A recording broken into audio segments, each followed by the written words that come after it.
जबलपुर में लगातार बारिश के बीच जंगली जानवरों की दस्तक ने लोगों की चिंता बढ़ा दी है। शहर के रिहायशी इलाकों में तेंदुए, मगरमच्छ और जहरीले सांप नजर आने से दहशत का माहौल है। डिफेंस एरिया में तेंदुओं की मौजूदगी का दावा किया जा रहा है। वहीं नदियों का जलस्तर बढ़ने के बाद मगरमच्छ सड़कों और आबादी वाले क्षेत्रों में दिखाई दे रहे हैं। स्थानीय लोगों के मुताबिक कई बार वे खुद मगरमच्छों को पकड़कर सुरक्षित रूप से नदी में छोड़ रहे हैं। लगातार बारिश के कारण जहरीले सांप भी घरों में घुस रहे हैं। लोगों ने वन विभाग से रेस्क्यू अभियान चलाने की मांग की है। शहर इन दिनों एक अनजाने खौफ के साए में जी रहा है। इन दिनों वन्य प्राणी और जो जंगली जानवर हैं वो रिहायशी क्षेत्र में आ चुके हैं।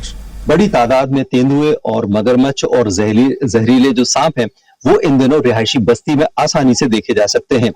तेंदुए तो काफी पहले से ही आतंक मचा रहे थे, लेकिन अब वे रिहायशी बस्ती में आ चुके हैं।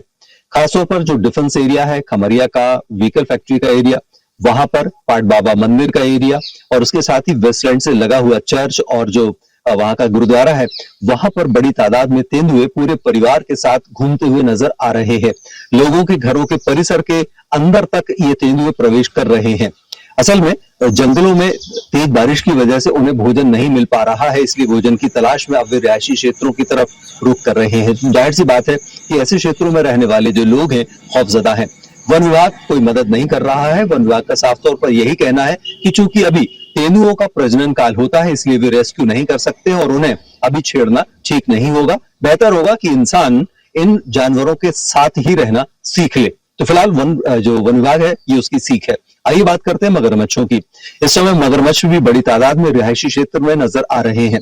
नर्मदा नदी में तो मगरमच्छ नहीं है, लेकिन उसकी जो सहायक नदियां हैं, गौर, परियच, उनमें लगातार मगरमच्छ तैर रहे हैं। और चूंकि पानी का जलस्तर बढ़ गया है, इसलिए मगरमच्छ उन नदियों से बाहर निकलकर रिहायशी क्षेत्रों में आ रहे हैं।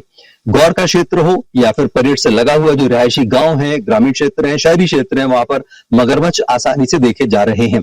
इन्हें स्थानीय लोग ही पकड़कर वापस फिर नदी में छोड़ रहे हैं। अच्छी बात यह है कि अभी तक किसी भी मगरमच्छ या तेंदुए ने इंसानों पर हमला नहीं किया है, लेकिन फिर भी ये खतरनाक तो है।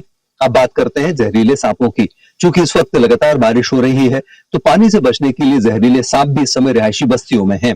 वन विभाग की तरफ से कोई मदद न मिलने की वजह से जो वन्य प्राणी विशेषज्ञ हैं, सांपों को पकड़ने वाले लोग हैं, उनकी मदद ली जा रही है। उनके द्वारा सांपों को पकड़कर सुरक्षित वापस जंगलों में छोड़ा जा रहा है। लेकिन कुल मिलाकर ये कहा जा सकता है कि इस वक्त जबलपुर शहर में इन वन्य प्राणियों का, खतरनाक जानवरों का जबरदस्त आतंक है और जो शहर है वो पूरी तरह से इन वन प्राणियों से घिरा हुआ है। अरुण दुबे, स्वराज एक्सप्रेस, जबलपुर।